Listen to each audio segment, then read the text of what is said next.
At the time of JFK's assassination, he was in a full-on political battle with Israel.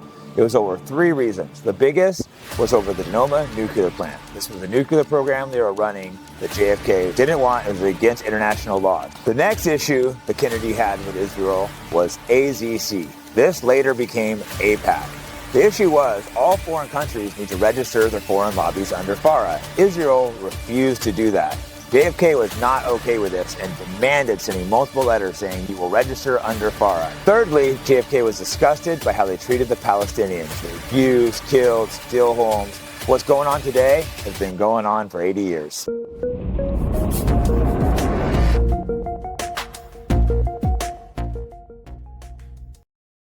For we are opposed around the world by a monolithic and ruthless conspiracy that relies primarily on covert means for expanding its sphere of influence, on infiltration instead of invasion, on subversion instead of elections, on intimidation instead of free choice, on guerrillas by night instead of armies by day. It is a system which has conscripted vast human and material resources into the building of a tightly knit, highly efficient machine that combines military, diplomatic, intelligence, economic, scientific, and political operations. Its preparations are concealed, not published. Its mistakes are buried, not headlined. Its dissenters are silenced, not praised. No expenditure is questioned, no rumor is printed, no secret is revealed. I am not asking your newspapers to support an administration, but I am asking your help in the tremendous task of informing and alerting the American people. Today we're going to cover the John F. Kennedy assassination. Now this is an extremely complex situation, so I'm going to take it and try to simplify it and make it very clear and easy to understand. I've also fact-checked everything, but I recommend you also dig in and do your own research. I also think it's very important to start this video by condemning anti-Semitism. It is the oldest and the worst type of racism. It is always mutating and changing. At the time of JFK's assassination, he was in a full-on political battle with Israel. It was over 3 reasons. The biggest was over the Sonoma nuclear plant. This was a nuclear program they were running that JFK didn't want. It was against international laws. They'd even stole the uranium from America. He was also battling them over AZC, which later came on to be APAC. He wanted them to register for an agent, but they were adamant that they couldn't. And thirdly, he was defending Palestinian rights. The biggest issue JFK had with Israel was the Sonoma nuclear facility. This was discovered in the early 60s, and JFK was adamant that they couldn't have it. It was against international law. He was furious they wouldn't shut it down. He had written Ben-Gurion, who was the Prime Minister of Israel, several notes. Finally, he had sent him one saying he demanded it, or it was looking like they were even going to possibly cut off aid to Israel. Today, every inhabitant of this planet must contemplate the day when this planet may no longer be habitable. Every man, woman, and child lives under a nuclear sword of Damocles, hanging by the slenderest of threads, capable of being cut at any moment by accident or miscalculation or by madness. The weapons of war must be abolished before they abolish us. The program was illegal under international law, and JFK had discovered it in the 60s. He was adamant that it be shut down, and he'd even sent Prime Minister Ben-Gurion a letter demanding that he see it. Ben-Gurion was not having it, and as soon when he received the letter, he actually resigned. The other problem Kennedy faced with Israel was the construction of the atomic reactor at Dimona. JFK was strongly against any proliferation of nuclear weaponry. He had been assured by Prime Minister David Ben-Gurion that Dimona was designed for peaceful uses of atomic energy. In the spring of 1963, Kennedy demanded full inspections by the U.S. of the Dimona reactor and threatened to place American aid for Israel in limbo if no agreement were reached. And at the time of his assassination, negotiations were in process for biannual inspections. Kennedy was kind of at war with one of our foreign nations at the time, too, over some major issues. Okay, so what you're talking about is you're talking about the nuclear issue and you're talking about the Israelis and Dimona. And so we really need to do a little, before we get to Dimona, we need to rewind. So 1945, the war ends. The pre-Israeli Zionists, as I'll call them, or from moving forward, I'll call them the Israelis, because they are. Even going back to the turn of the century, 1800s, 1920, 1930, you start to see the rise of Ben-Gurion, Chaim Weissman, all these guys who will become the Israelis when they found the Israeli state in 48. So I just call them the Israelis going all the way back to 1900. So 1945, the war ends. We have massive amounts of military surplus. Ben-Gurion, who is the representative of the Jewish Agency in Palestine, which is the future government of Israel in waiting. Before they even had a country, they had a government ready to go.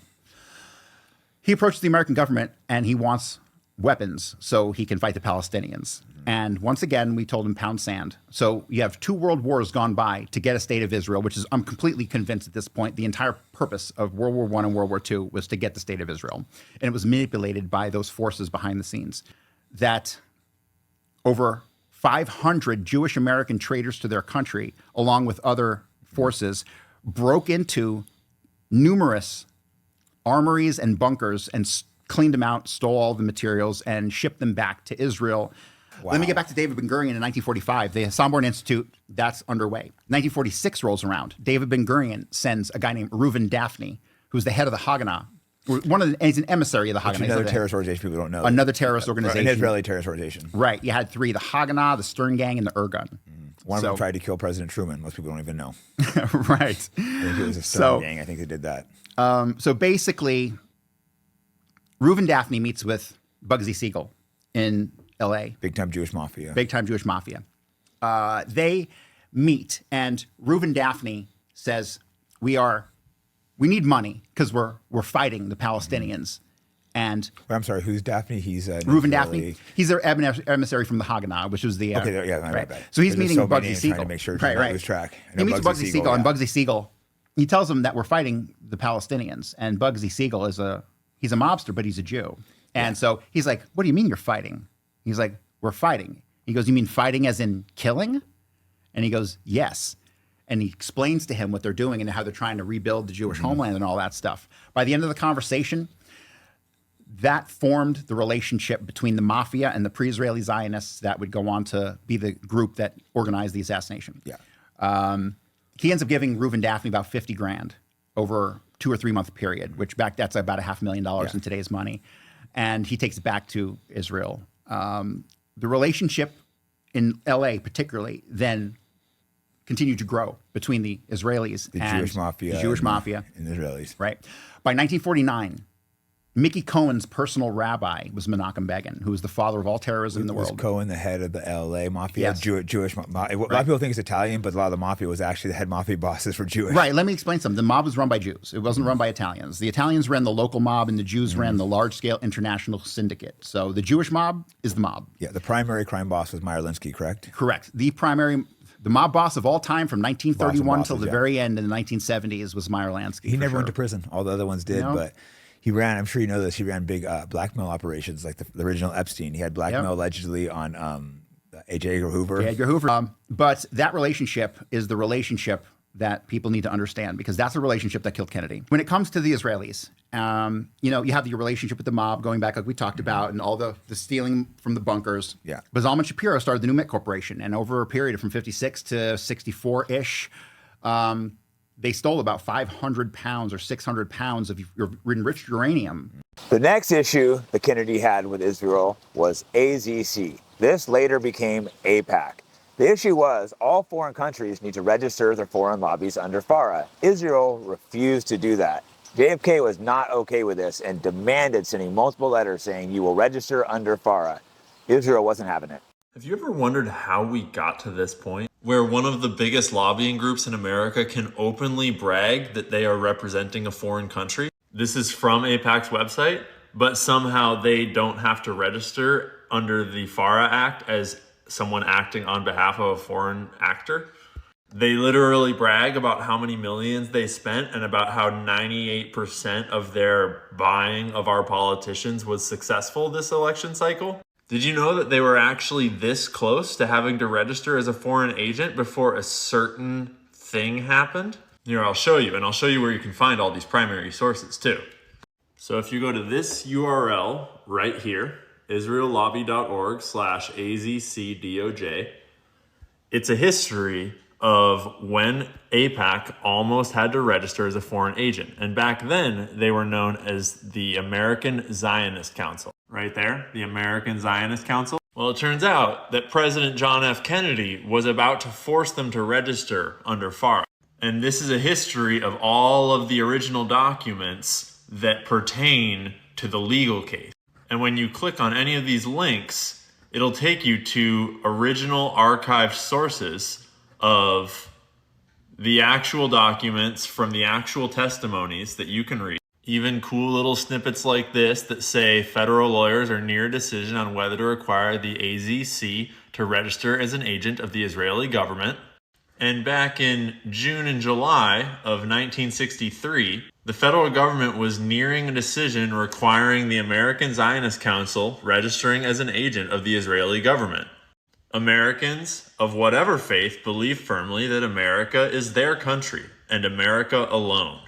The Zionist lawyer, Mr. Lenvin, advised that public registration would be injurious to the American Zionist Council. You might notice that the Honorable Donald Rumsfeld was involved. And as 1963 went on, it all heated up. And by October of 1963, they were saying things like forms are enclosed for the use of the American Zionist Council in registering under the Foreign Agents Registration Act. But then what happened in November of 1963?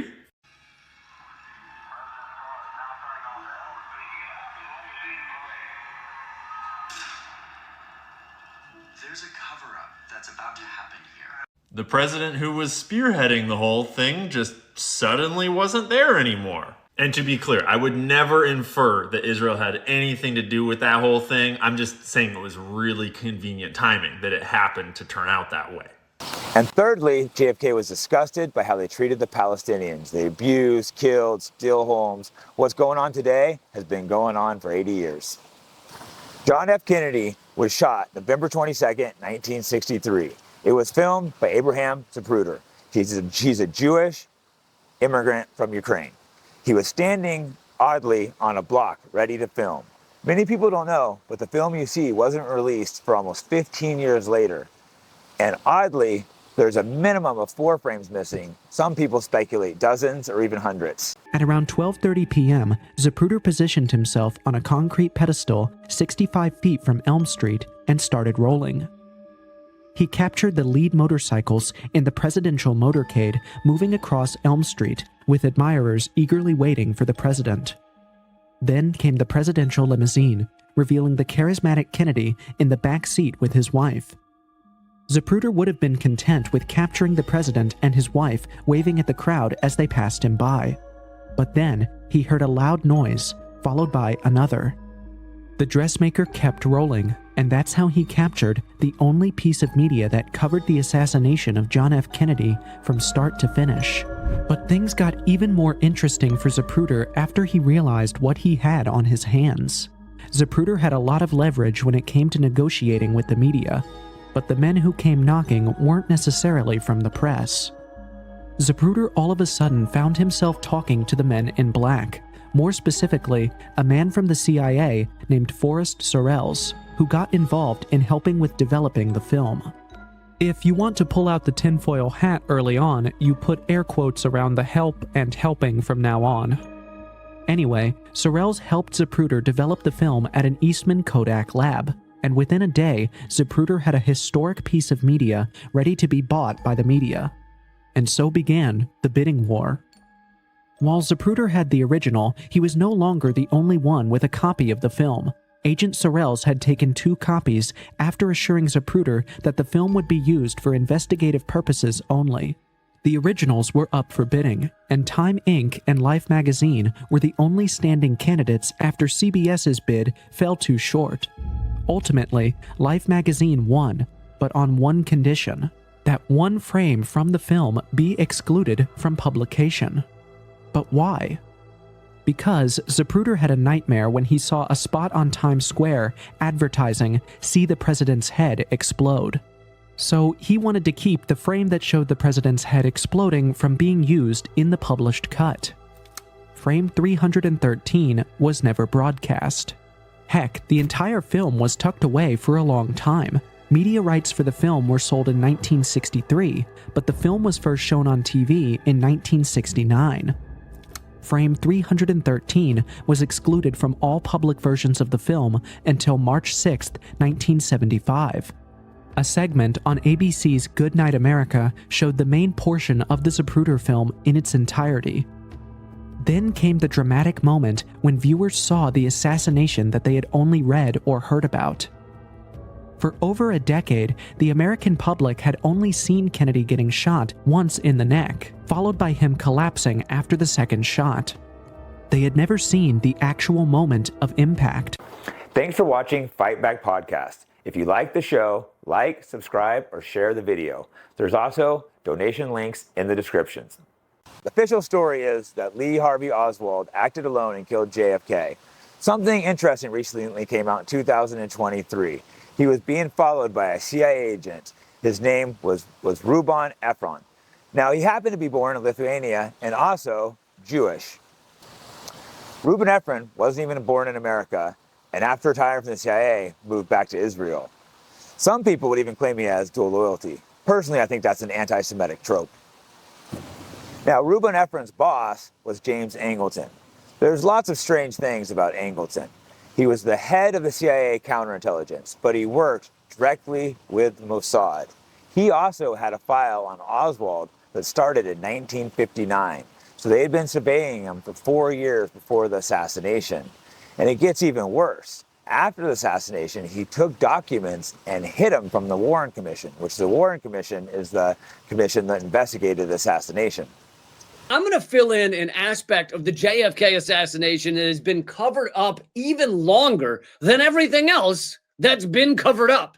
All right, let's get into it. Israel's possible involvement in the JFK assassination. At the heart of understanding this is James Jesus Angleton, one of the most powerful men within the CIA at that time, one of the top criminals amongst a sea of criminals. Angleton was also the CIA's liaison to Mossad, Israel's intelligence organization. Veteran CIA counterintelligence chief James Angleton secretly oversaw a top-level spy ring involving Jewish immigrants and Israeli operatives without any clearance from Congress or Langley itself, according to recently declassified documents. And not only were Angleton's connections to Israel kept secret, in many cases, they were some of the only information scrubbed from various JFK files.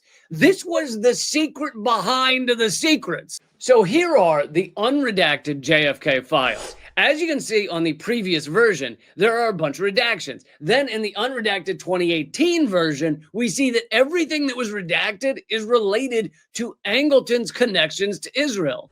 It's now well known that Angleton and the CIA were monitoring and controlling the movements of Lee Harvey Oswald for years prior to the JFK assassination. A document released in 2023 from the JFK archive reveals that Reuben Efron, a lieutenant colonel in the U.S. Army and a Jewish immigrant from Lithuania, was reading purported triggerman Lee Harvey Oswald's private mail.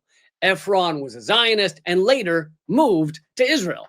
But at that time, he was reporting directly to Angleton, reading the mail of Lee Harvey Oswald.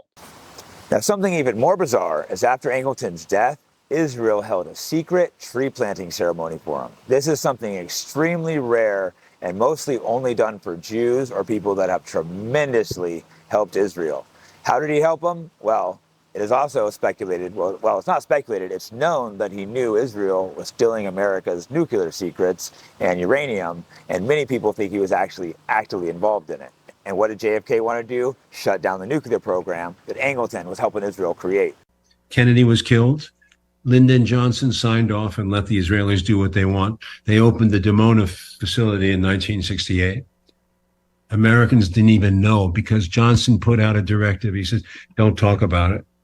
But definitely there was malice, a forethought in getting rid of Kennedy because they saw the danger that he represented. Also, we don't even really know what the Eisenhower policy was. The testimony has a passage which suggests that the Eisenhower administration had somehow agreed, perhaps to compensate for the Suez crisis and the way that the U.S. intervened on the side of the Arabs instead of on the side of Israel and the British and French. Perhaps because of that, somebody in the Eisenhower administration, whether Eisenhower himself or maybe Dulles and then Angleton, following what Dulles says, they essentially help the Israelis to get a nuclear bomb. And so Angleton has two monuments to him in Israel. He seems to have been functionally an Israeli agent. And in fact, he became very much the biggest Zionist of the lot, as Meir Amit, the head of the Mossad in the 1960s, said. And as I show in the book, Angleton was, I don't know if instrumental is the right word. It was on his watch that the Israelis stole a huge amount of fissile material from the United States and used it to build their first nuclear weapons. Angleton knew all of the people who were on the secret Israeli program to build nuclear weapons, and he didn't do anything to stop it. He didn't do anything to investigate it. And I talked to one of his colleagues, or got the notes of one of his colleagues, who said that Angleton had actually assisted the Israelis in obtaining nuclear weapons against the wishes of U.S. policymakers. So that was part of the reason why Angleton was revered in Israel, frankly, was because I believe he helped them obtain nuclear weapons when nobody else would. How in the world? So that's also part of his legacy. I can imagine. How in the world did he weather that storm with facilitating the smuggling of nuclear materials out of the country to a foreign country? How in the world does he get through that with his career intact, I wonder? Well, it was not known at all during his career. The efforts to investigate there were efforts to investigate it after, in the Carter administration, after he had left the government. And the CIA scientific community, the CIA resisted those efforts to investigate. And so the full story really didn't come out until, much later. Hey guys, I'm demonetized everywhere. So if you want to support me and the podcast, go to fightbackpodcast.com and you can buy some cool merch like the shirt I'm wearing now. As many of you guys know, I run a free speech podcast. That comes as a price. It's being demonetized everywhere. So one way to support the podcast is to buy your books from AntelopeHillPublishing.com.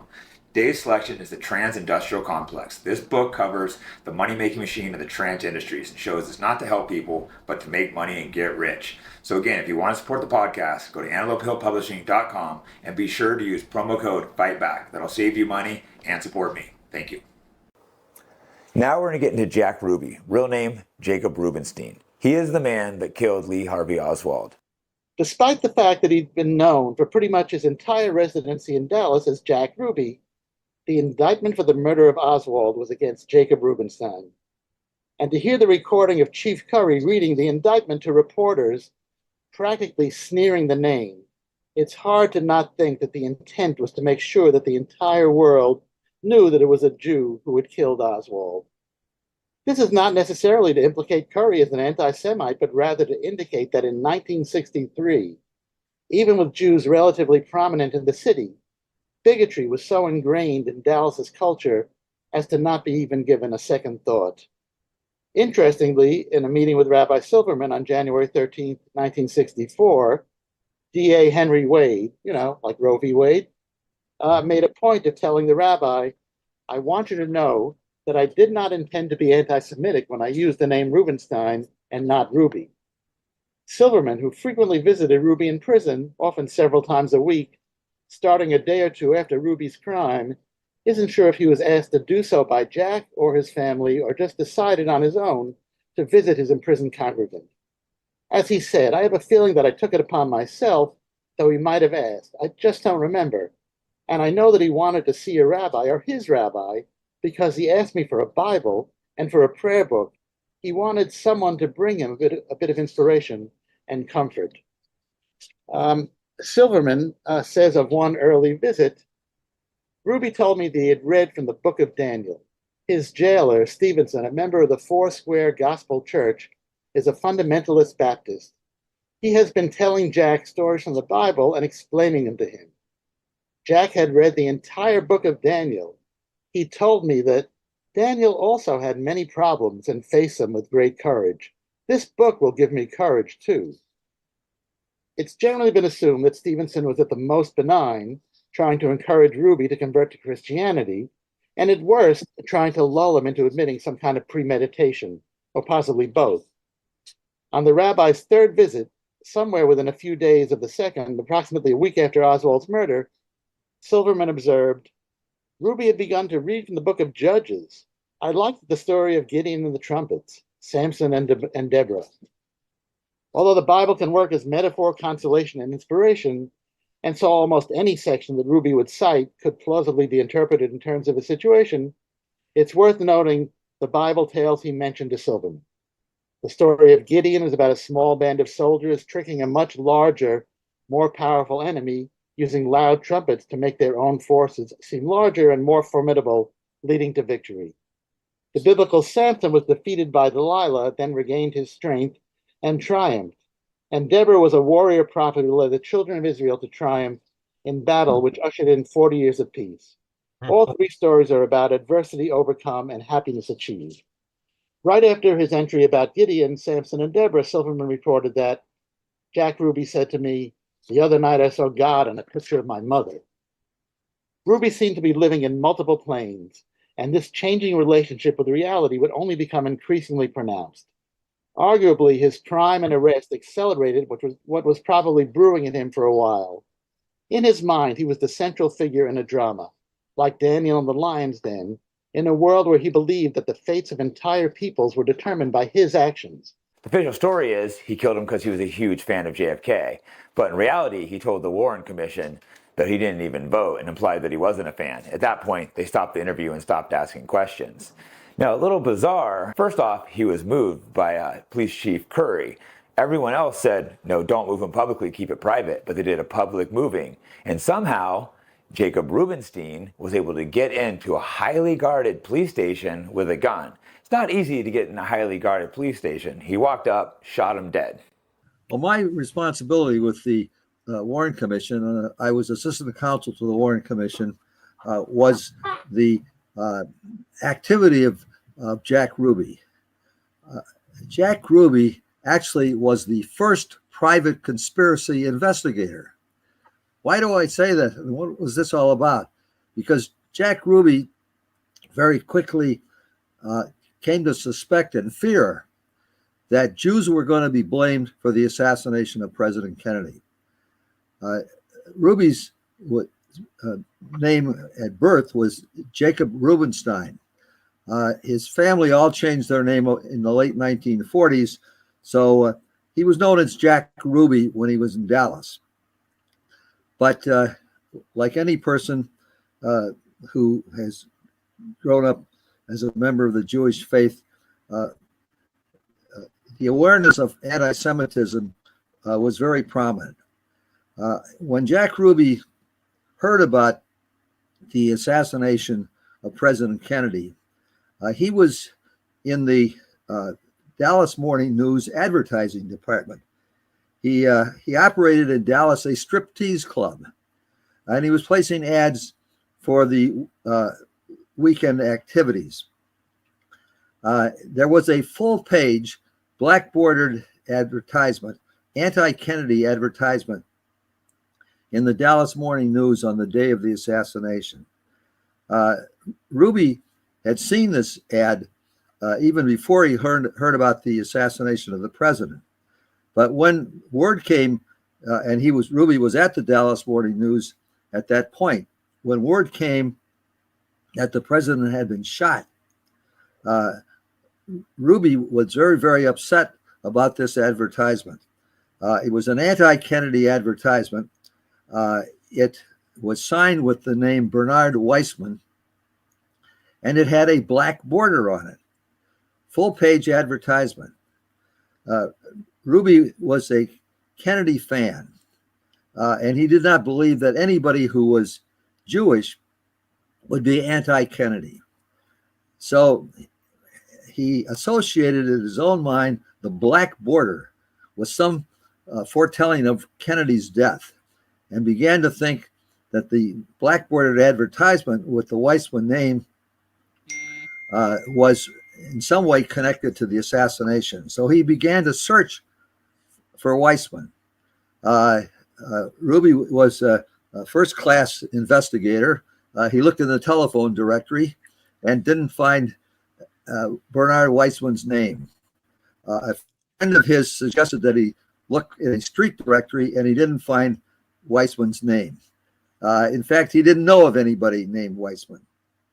And he believed that there was no such person as Weissman. In fact, there was, and we can talk about that story later.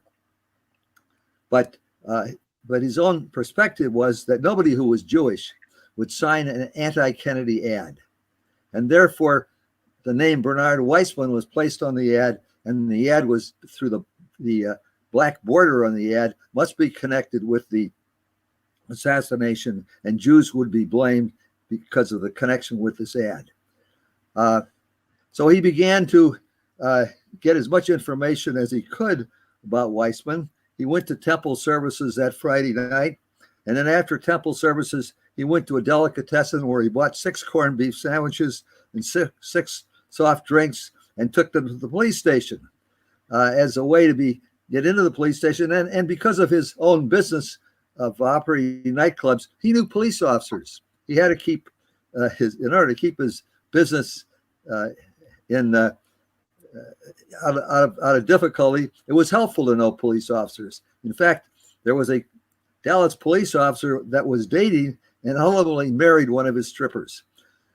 So Ruby went with his corned beef sandwiches to the Dallas Police Department. The police said they'd already had meals. They didn't need anything, but he stayed on anyhow and told the Dallas police that he was a reporter for the Israeli, a translator for the Israeli news. And he made himself a little badge, made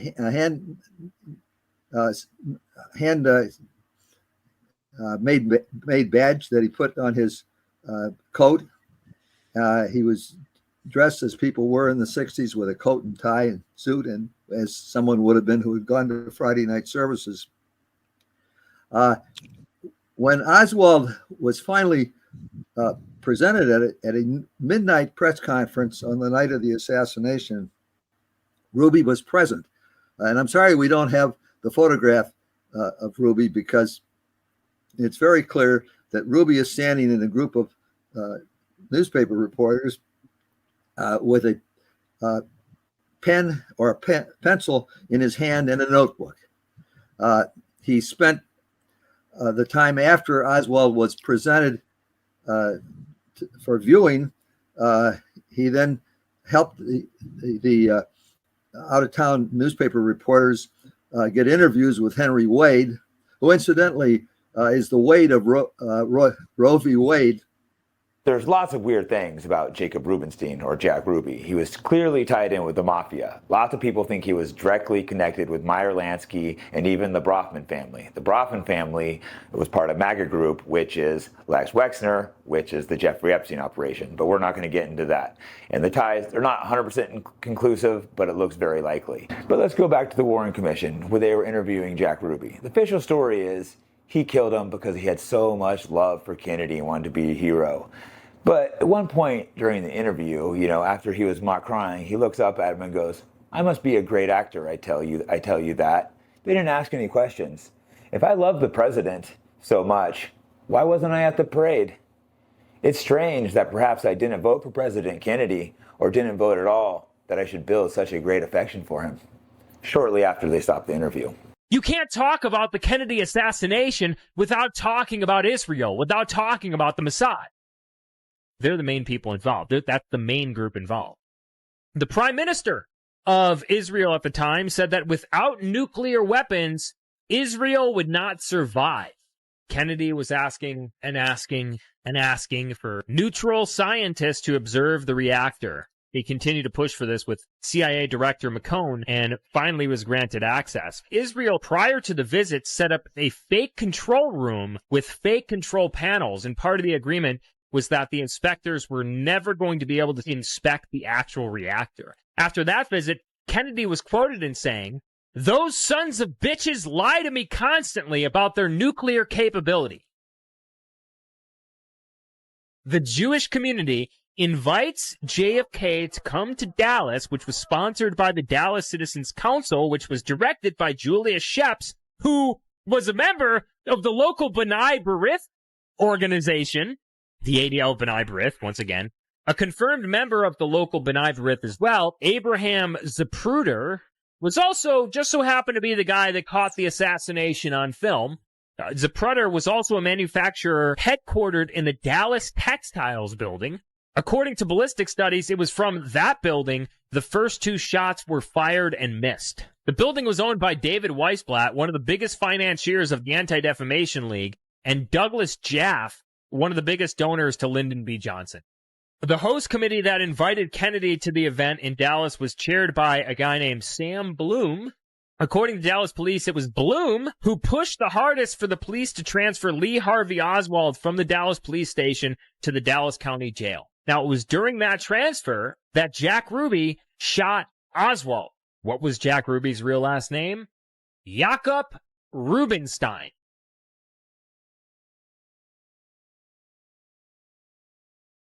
The reactor went critical right after Kennedy died, and they got the bomb a year or two later.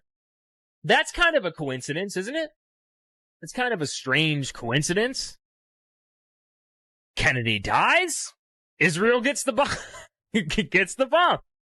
Now, another weird coincidence is Yitzhak Rabin happened to be in Dallas during the assassination. For those that don't know, he was one of the head IDF officials and later went on to be the Prime Minister of Israel. Now, I want to be very clear. I want to condemn all anti-Semitism and anti-Semitic conspiracy theories. These are all just coincidences. There's multiple conspiracy theories about the JFK assassination because it didn't make sense. Here's where Arnon Milchan comes in. He came in and made a movie called JFK with multiple conspiracy theories showing connections to potentially mob, CIA, but he happened to leave out all Israeli or Jewish connections. Now let's look into where he's from. He was born in Israel. He's a self-admitted Israeli spy, and he even stole nuclear triggers from the United States. He should be in prison, but charges were never pressed. Justin Timberlake, Vince Vaughn, Brad Pitt and Angelina Jolie. Just a few of the stars Hollywood producer Arnon Milchan has rubbed shoulders with.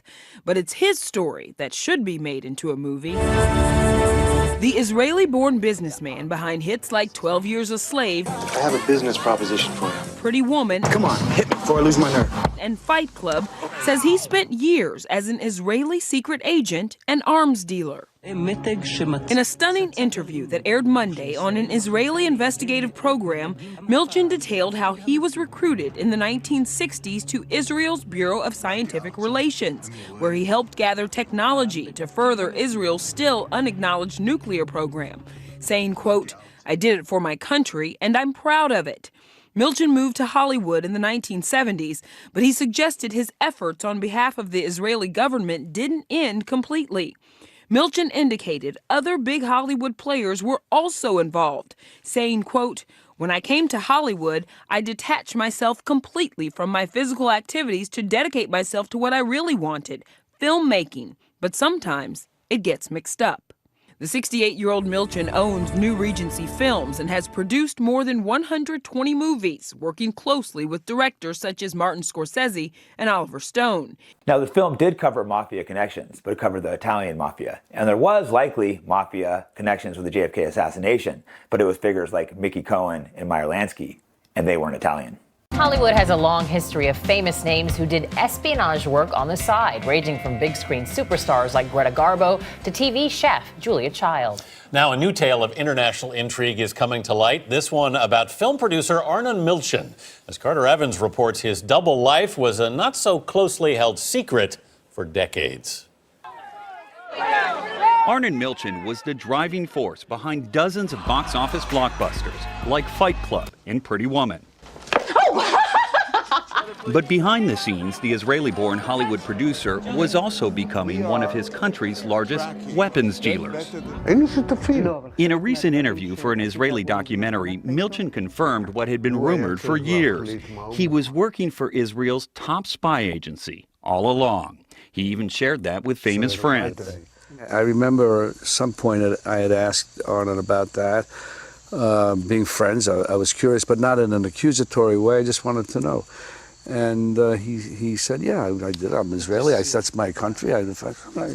Do his admissions in this report back up what he says in your book? Yes, and it's even like sometimes word by word. Mayor Daron spent months interviewing Arnon Milchan for a book he co-wrote 2 years ago about the producer's secret life. He basically told us about like secretive operations that he did for the state of Israel, especially in order to get material, information, equipments for the Israeli nuclear program. So he admitted to you he was a spy? Yes. Milchan declined to authorize the book when it was published, but it wasn't the first time he answered questions about his past. At that time, you felt like maybe, everybody looked to me like a James Bond.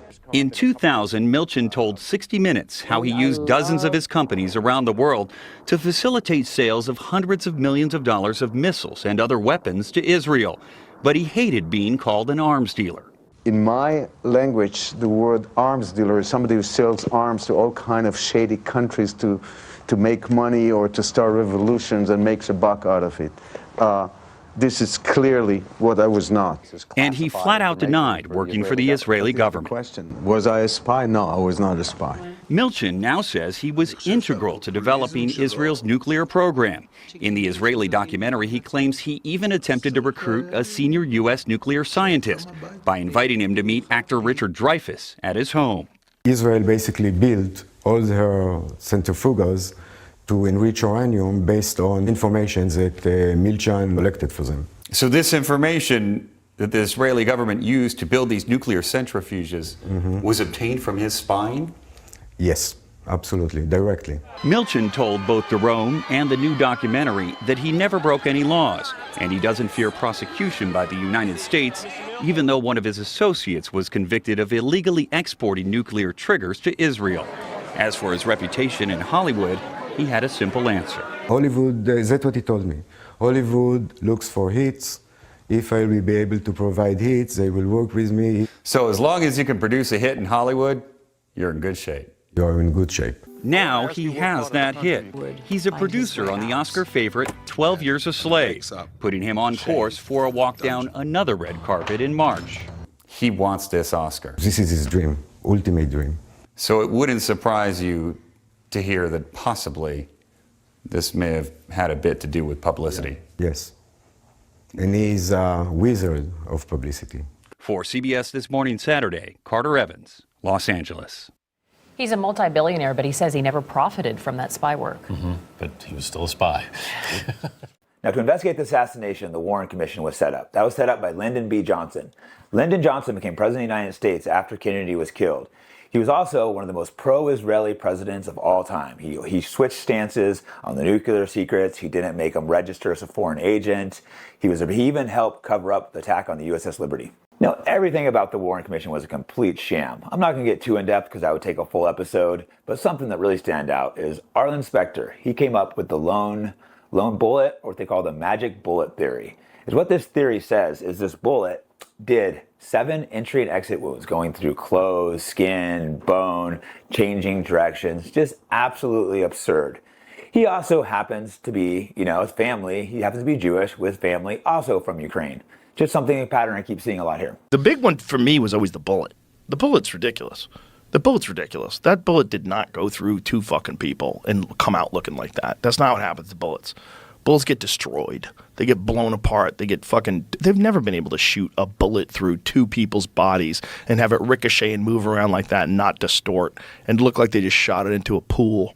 Looks like they shot it into a bag of pillows. It doesn't look anything like something that shattered bones. And they found evidence of like fragments in Connolly's wrist. And there's not enough fragments missing from this magic bullet that they found. And the only reason why they found the magic bullet at all, they had to come up with this theory because a guy had gotten hit by a ricochet in the underpass. So then they had to attribute all these different wounds to one bullet, wounds on 2 different people. And bullets do weird shit. The path of the bullet doesn't bother me as much. When people say, like, a bullet's not going to go here and here, and yeah, it would. Yeah, they do. Yeah, they do. When I started looking at the JFK assassination, I went down a million rabbit holes. It just goes on and on. There's so many directions I could keep going, but I wanted to keep this video super quick and short and and easy. If you want more in-depth stuff, you can look for Ryan Dawson, Corey Hughes. They do great work on this. I just want to end this with a very important message. Even though Israel and lots of Jews from Poland and Ukraine keep popping up, we don't want to spread any anti-Semitic conspiracy theories, so surely it was Oswald. As many of you know, I have many controversial guests, so that comes at a cost of being demonetized everywhere. So if you want to support the program, go to fightbackpodcast.com, and I have all kinds of merch on there, whether it's jiu-jitsu, fighting, political, and other accessories. And thanks for the support.